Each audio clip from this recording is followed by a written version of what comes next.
It's been, I think, 3 years since the Jeffrey Epstein controversy at MIT Media Lab. Joy Ito, the head of the Media Lab, resigned. And I think at that time you wrote an opinion article about it. So just looking back, a few years have passed. What have you learned about human nature um, from the fact that somebody like Jeffrey Epstein found his way inside MIT? It's a really good question. What have I learned about human nature? I think, well, there's how did this problem come about? And then there's what was the reaction to this problem and to it becoming public. And in the reaction, the things I learned about human nature were that sometimes cowards are worse than assholes. Wow, I'm really, I mean, that's a really powerful statement. I think Yeah. because the assholes, at least you know what you're dealing with. They have integrity in a way. They're just living out their asshole values. Yeah. And the cowards are the ones that you have to watch out for. And this comes back to people protecting themselves over doing the right thing. They'll throw others under the bus. Is there some sense that not enough people took responsibility? For sure. And I mean, I don't want to sugarcoat at all what Joey Ito did. I mean, I think it's gross that he took money from Jeffrey Epstein. I believe him that he didn't know about the bad stuff, but I've been in those circles with those like public intellectual dudes that he was hanging out with. And any woman in those circles like saw 10 zillion red flags. The whole environment was so misogynist. And so personally, because Joey was a great boss and a great friend, I was really disappointed that he ignored that in favor of raising money. And I think that it was right for him to resign in the face of that. But one of the things that he did that many others didn't was he came forward about it and he took responsibility. And all of the people who didn't, I think it's just interesting. The other thing I learned about human nature, okay, I'm going to go on a tangent, but I'll come back, I promise. So I once saw this tweet from someone, or it was a Twitter thread from someone who worked at a homeless shelter.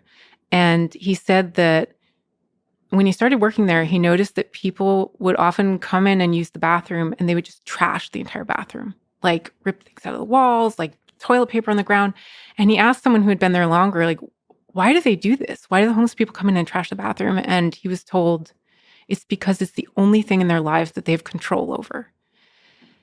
And I feel like sometimes when it comes to the response, the mobbing response that happens in the wake of some harm that was caused, if you can't target the person who actually caused the harm, who was Epstein, you will go as many circles out as you can until you find the person that you have power over and you have control over, and then you will trash that. And it makes sense that people do this. It's a human nature thing. Of course, you're going to focus all your energy because you feel helpless and enraged and it's unfair and you have no other power. You're going to focus all of your energy on someone who's so far removed from the problem that that's not even an efficient solution. And the problem is often the first person you find is the one that has integrity, sufficient integrity to take responsibility. Yeah, and it's why my husband always says he is a liberal, but he's always like, when liberals form a firing squad, they stand in a circle because you know that your friends are going to listen to you, so you criticize them. You're not going to be able to convince someone across the aisle. But see, in that situation, what I had hoped is the people in that situation, any situation of that sort, the people that are farther out in the circles, stand up Yes. and like also take some responsibility for the broader picture of human nature versus like specific situation, but also take some responsibility and but also defend the people involved as flawed. Not in a like no nothing like this. People fucked up, like you said. There's a lot of red flags that people just ignored for the sake of money in this particular case. But also like be transparent and public about it and spread the responsibility across a large number of people such that you learn a lesson from it institutionally. Yeah, it was a systems problem. It wasn't a one individual problem. And I feel like currently, because Joey took like was resigned because of it, or essentially fired, pressured out because of it. MIT can pretend like, oh, we didn't know anything. It wasn't part. Bad leadership again, because when you are at the top of an institution with that much power and you are complicit in what happened, which they were, like, come on, there's no way that they didn't know that this was happening. So I like to not stand up and take responsibility. I think it's bad leadership. Do you understand why Epstein was able to, outside of MIT, he was able to make a lot of friends with a lot of powerful people? Does that make sense to you?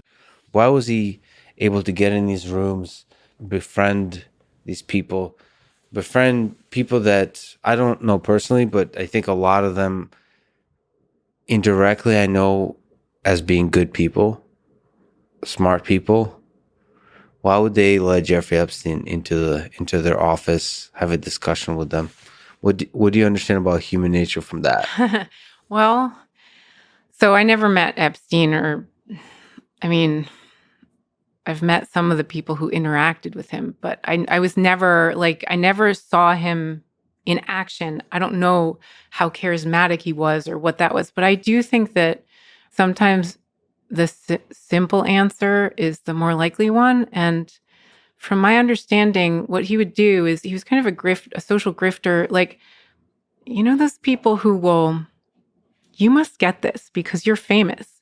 You must get people coming to you and being like, oh, I know your friend so and so, in order to get cred with you. Mm-hmm. I think he just convinced some people who were trusted in a network that he was a great guy, and that, whatever, I think at that point, because at that point he had like a conviction prior, but it was a one-off thing. It wasn't clear that there was this other thing that. And most people probably don't check. Yeah, and most people don't check. Like, you're at an event, you meet this guy. I don't know. Maybe people do check when they're that powerful and wealthy, or maybe they don't. I have no idea. No, they're just stupid. Well, I mean, and they're not like. All right. Well, like, does anyone check anything about me? Because I've walked into some of the richest and most powerful people in the world, and nobody like asks questions like, "Who the fuck is this guy?" Like, yeah. Like nobody asks those questions. It's interesting. Like I would think like there would be more security or something. Like there really isn't. I think a lot of it has to do. Well, my hope is, in my case, has to do with like people can sense that this is a good person. But if that's the case, then they can surely then a human being can use charisma to infiltrate.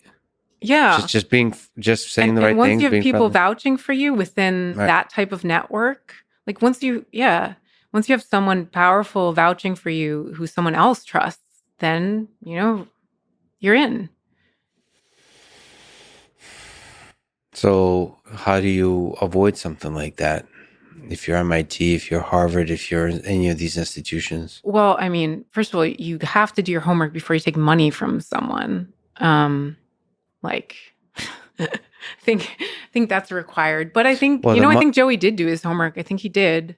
And I think at the time that he took money, there was the one conviction and not like the later thing. And I think that the story at that time was that he didn't know she was underage and blah, blah, blah, and or whatever. It was a mistake. And Joey always believed in redemption for people and that people can change and that they can genuinely regret and like learn and move on. And he was a big believer in that. So I could totally see him being like, well, I'm not going to exclude him because of this thing and because other people are vouching for him. So, and just to be clear, we're now talking about the set of people who I think Joey belonged to who did not like go to the island and have sex with underage girls, because that's a whole other set of people who like were powerful and like were part of that network and who knew and participated. And so like I distinguish between people who got taken in who didn't know that that was happening and people who knew. I wonder what the different circles look like. So like people that went to the island and then didn't do anything, didn't see anything, didn't know about anything, versus the people that did something. And then there's people who heard rumors, maybe. Yeah. And what do you do with rumors? Like, isn't there people that heard rumors about Bill Cosby for the longest time? For the longest, like whenever that happened, like all these people came out of the woodwork. Like everybody kind of knew. I mean, it's like, all right. So what are you supposed to do with rumors? Like what? I think the other way to put it is red flags, as you were saying. Yeah, and like I can tell you that those circles, like there were red flags without me even hearing any rumors about anything ever. Like I was already like, there are not a lot of women here, which is a bad sign. Isn't there a lot of places where there's not a lot of women, and that doesn't necessarily mean it's a bad sign? There are if it's like a pipeline problem where it's like, I don't know, technology law clinic that only gets like male lawyers because there's not a lot of women, applicants in the pool. But there's some aspect of this situation that like there should be more women here. Oh yeah. Yeah. You've actually, I'd love to ask you about this because you have strong opinions about Richard Stallman. Do you still have those strong opinions? Look, all I need to say is that he met my friend who's a law professor. Yeah. She shook his hand and he licked her arm from wrist to elbow. And it certainly wasn't appropriate at that time. What about if you're like an incredibly weird person? Okay, that's a good question because obviously there's a lot of neurodivergence at MIT and everywhere. Yes. And obviously like we need to accept that people are different, that people don't understand social conventions the same way. But one of the things that I've learned about neurodivergence is that women are often expected or taught to mask their neurodivergence and kind of fit in, and men are accommodated and excused. And I don't think that being neurodivergent gives you a license to be an asshole. Like, you can be a weird person and you can still learn that it's not okay to lick someone's arm. Yeah, it's a balance. Like women should be allowed to be a little weirder and men should be less weird. Because I think there's because you're one of the people I think tweeting that what made me, because I wanted to talk to Richard Stallman on the podcast because I didn't have a context, because I wanted to talk to him because he's free software. He's very weird in interesting good ways in the world of computer science. He's also weird in that when he gives a talk he'll be like picking at his feet and eating the skin off his feet, right? That he's known for these extremely kind of, how else do you put it? I don't know how to put it. But then there was something that happened to him in conversations on this thread related to Epstein. Yeah. Which I was torn about because I felt it's similar to Joy Ito. It's like I felt he was maligned. Like people were looking for somebody to get angry at. So he was inappropriate, but I didn't like the cowardice more. Like I set aside his situation, and we could discuss it. But the cowardice on MIT's part, and this is me saying it, about the way they treated that whole situation. Oh, they're always cowards about how they treat anything. They just try to make the problem go away. Yeah. So that it was about But exactly making the that said, I conversation. think he should have left the mailing list. So He shouldn't have been part of the mailing list. Well, that's probably true also. But I think what bothered me, what always bothers me in these mailing list situations or Twitter situations, like if you say something that's hurtful to people or makes people angry, and then people start yelling at you, maybe they shouldn't be yelling. Maybe they are yelling because, again, you're the only point of power they have. Maybe it's okay that they're yelling. Whatever it is, like, it's your response to that matters. And I think that I just have a lot of respect for people who can say, oh, people are angry. There's a reason they're angry. Let me find out what that reason is and learn more about it. It doesn't mean that I'm wrong. It doesn't mean that I'm bad. It doesn't mean that I'm ill-intentioned. But why are they angry? I want to understand. And then once you understand, you can respond again with integrity and say, actually, I stand by what I said. Here's why. Or you can say, actually, I listened and here are some things I learned. That's the kind of response I want to see from people. And people like Stallman do not respond that way. They just go into battle. Right. Like where it's obvious you didn't listen. Yeah. No interest in listening. Honestly, that's to me as bad as the people who just apologize just because they are trying to make the problem go away. Of course. Right. So like if that's not both are bad. A good apology has to include understanding what you did wrong. And in part standing up for the things you think you did right. So like, yeah, if there are those things, yeah. Finding and then, but you have to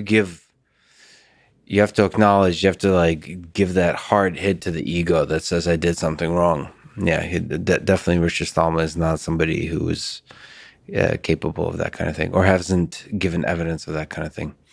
But that was also, even just your tweet, I had to do a lot of thinking, like different people from different walks of life see red flags in different things. Yes. And so things I find as a man non-threatening and hilarious are not necessarily doesn't mean that they're aren't deeply hurtful to others. And I don't mean that in a social justice warrior way, but in a real way. People really have different experiences, so I have to really put things into context. I have to kind of listen to what people are saying, put aside the emotion with which they're saying it, and try to keep the facts of their experience and learn from it. And because it's not just about the individual experience either. It's not like, oh, my friend didn't have a sense of humor about being licked. It's that she's been metaphorically licked, 57 times that week because she's an attractive law professor and she doesn't get taken seriously. And so men walk through the world and it's impossible for them to even understand what it's like to have a different experience of the world. And that's why it's so important to listen to people and believe that they're angry for a reason. Maybe you don't like their tone. Maybe you don't like that they're angry at you. Maybe you get defensive about that. Maybe you think that they should, explain it to you. But believe that they're angry for a reason and try to understand it. Yeah, there's a deep truth there. And an opportunity for you to become a better person. Can I ask you a question? Haven't you been doing that for 2 hours? 3 hours now. Let me ask you about Ghislaine Maxwell. She's been saying that she's an innocent victim. Is she an innocent victim, or is she evil and equally responsible, like Jeffrey Epstein? Now I'm asking far away from any MIT things and more just your sense of the whole situation. I haven't been following it, so I don't know the facts of the situation and what is now known to be her role in that. If I were her, Clearly I'm not, but if I were her, I wouldn't be going around saying I'm an innocent victim. I would say maybe I don't know what she's saying. Again, like, I don't know. She was controlled by Jeffrey. Is she saying this as part of a legal case, or is she saying this as like a PR thing? Well, PR, but it's not just her, it's her whole family believes this. There's a whole effort that says like that. How should I put it? I believe they believe it. So in that sense, it's not PR. I don't know. I believe the family, basically the family is saying that she's a really good human being. Well, I think everyone is a good human being. I know it's a controversial opinion, but I think everyone is a good human being. There's no evil people. There's people who do bad things and who behave in ways that harm others. And I think we should always hold people accountable for that. But holding someone accountable doesn't mean saying that they're evil. Yeah, actually, those people usually think they're doing good. Yeah, I mean, aside from, I don't know, maybe sociopaths like are specifically trying to like harm people, but I think most people are trying to do their best. And if they're not doing their best, it's because there's some impediment or something in their past. So I genuinely don't believe in good and evil people, but I do believe in like harmful and not harmful actions. And so I don't know, like, I don't care. Yeah, she's a good person, but if she contributed to harm, then she needs to be accountable for that. Like, that's my position. I don't know what the facts of the matter are. It seems like she was pretty close to the situation, so it doesn't seem very believable that she was a victim, but I don't know. I wish I've met Epstein, because something tells me he would just be a regular person, a charismatic person, like anybody else. And that's a very dark reality that we don't know which among us, what each of us are hiding in the closet. That's a really tough thing to like deal with, because then you can put your trust into some people and they can completely betray that trust and in the process destroy you. Yeah. Which there's a lot of people that interacted with Epstein that now have to, I mean, if they're not destroyed by it, then their whole, like, the ground on which they stand ethically has crumbled, at least in part. And I'm sure I'm sure you and I have interacted with people that, without knowing it, who are bad people. As I always tell my 4-year-old, people who have done bad things. People who have done bad things. He's always talking about bad guys, and I'm trying to move him towards, they're just people who make bad choices. Yeah. That's really powerful, actually. That's really important to remember, because that means you have compassion towards all human beings. Do you have hope for the future of MIT, the future of Media Lab in this context? So David Newman is now at the helm. I talked to her previously. I'll talk to her again. She's great. Love her. Yeah, she's great. I don't know if she knew the whole situation when she started, because the situation went beyond just the Epstein scandal. A bunch of other stuff happened at the same time. Some of it's not public, but what I was personally going through at that time. So the Epstein thing happened, I think, was it August or September 2019? It was somewhere around late summer. In June 2019. So I'm a research scientist at MIT. You are too, right? Mm-hmm. So, and I always have had various supervisors, over the years, and they've just basically let me do what I want, which has been great.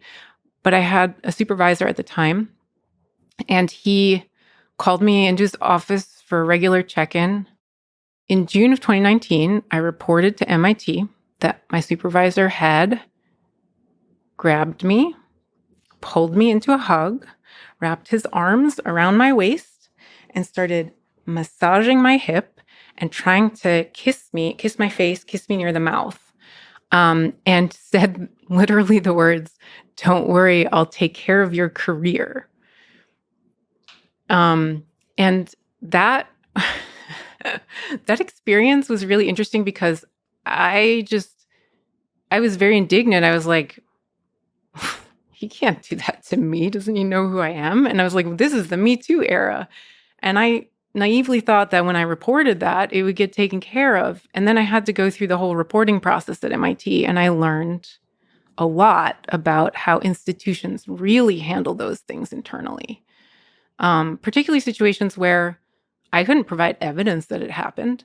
I had no reason to lie about it, but I had no evidence. And so I was going through that, and that was another experience for me where there's so many people in the institution who really believe in protecting the institution at all costs. And there's only a few people who care about doing the right thing. And one of them resigned. Now there's even less of them left. So what did you learn from that? I mean, where's the source? If you have hope for this institution that I think you love, at least in part. I love the idea of MIT. I love the idea. I love the research body. I love a lot of the faculty. I love the students. The students. Yeah. I love the energy. Like, I love it all. I think the administration suffers from the same problems as any leadership of an institution that is large, which is that they've become risk averse, like you mentioned. They care about PR. The only ways to get their attention or change their minds about anything are to threaten the reputation of the institute or to have a lot of money. That's the only way to have power at the institute. I don't think they have a lot of integrity or believe in ideas or even have a lot of connection to the research body and like the people who are really, because it's so weird. You have this amazing research body of people pushing the boundaries of things who aren't afraid to there's the hacker culture. And then you have the administration, and they're really like protect the institution at all costs. Yeah, there's a disconnect, right? Complete disconnect. I wonder if that was always there, if it just kind of slowly grows over time, a disconnect between the administration and the faculty. I think it grew over time is what I've heard. I mean, I've been there for 11 years now.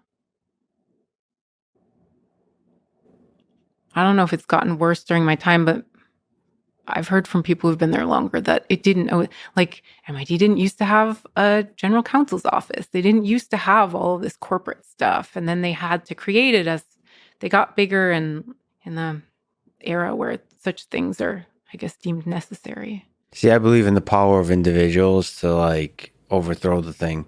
So like just a really good president of MIT or certain people in the administration can reform the whole thing. Because the culture is still there of like, I think everybody remembers that MIT is about the students and the faculty. Do they though? Because I don't know. I've had a lot of conversations that have been shocking with like senior administration. They think the students are children. They call them kids. Yeah. It's like, these are the smartest people. They're way smarter than you. Yeah. And you're so dismissive But of those them. individuals, I'm saying like the capacity, like the aura of the place still values the students and the faculty. Like I'm being awfully poetic about it, but what I mean is the administration is the froth at the top of the waves, the surface. Like they can be removed and new life can be brought in that would keep to the spirit of the place. Who decides on who to bring in? Who's It's hiring? bottom up. Oh, I see. I see. But I do think ultimately, especially in the era of social media and so on, faculty and students have more and more power. Just a bit more and more of a voice, I suppose. I hope so. I really do. I don't see MIT going away anytime soon. And like, I also don't think it's a terrible place at all. Yeah, it's an amazing place. And but there's different trajectories it can take. Yeah. And that has to do with a lot of things, including, is it stay, even if we talk about robotics, it could be the capital of the world in robotics. But currently, if you want to be doing the best AI work in the world, you're going to go to Google or Facebook, or Tesla or Apple or so on. you're not gonna be at MIT. And so that has to do. I think that's basically has to do with not allowing the the brilliance of the researchers to flourish. Yeah, people say it's about money, but I don't think it's about that at all. Like, sometimes you have more freedom and can work on more interesting things in companies. That's really where they lose people. Yeah, and some the freedom in all ways, which is why it's heartbreaking to get like people like Richard Stallman. There's such an interesting line because like Richard Stallman was a gigantic weirdo that crossed lines he shouldn't have crossed, right? But we don't want to draw too many lines. This is the tricky thing. There are different types of lines, in my opinion. But it's your opinion. Because you have strong lines you hold to. But then if administration listens to every line, there's also power in drawing a line. Like, and there's it becomes like a little drug. You have to find the right balance. Licking somebody's arm is never appropriate. I think the biggest aspect there is not owning it, learning from it, growing from it from the perspective of Stallman or people like that. Back when it happened, like understanding, seeing the right, being empathetic, seeing the fact that this was like totally inappropriate. Like not when that particular act, but everything that led up to it too. no, I think there are different kinds of lines. I think there are so Stallman crossed lines that essentially excluded a bunch of people and created an environment where Sure. there are brilliant minds that we never got the benefit of because he made things feel gross or even unsafe for people. There are lines that you can cross where you're challenging an institution to, like, I don't think he was intentionally trying to cross a line, or Right. maybe he didn't care. There are lines that you can cross intentionally to move something forward or to do the right thing. Like when MIT was like, you can't put an all gender restroom in the media lab because like something permits whatever, and Joey did it anyway. That's a line you can cross to make things actually better for people. And the line you're crossing is some arbitrary, stupid rule that people who don't want to take the risk or like, Yeah, for you sure. know what I mean? No, ultimately, I think the thing you said is like cross lines in a way that doesn't alienate others. So, like for example, me wearing I started for a while wearing a suit often at MIT, which sounds counterintuitive, but that's actually people always looked at me weird for that. MIT created this culture, specifically the people I was working with. Like nobody wears suits. Maybe the We business don't school trust does. the suits. You don't trust the suits. I was like, "Fuck you! I'm wearing a suit." Nice. See, But that that's I not really like. hurting anybody, right? Exactly. Um, It's challenging people's perceptions. right? It's doing something that you want to do, Yeah, and but it's not hurting people. and that particular thing was, yeah, it was hurting people. It's a good line. It's a good line to like hurting ultimately the people that you want to flourish.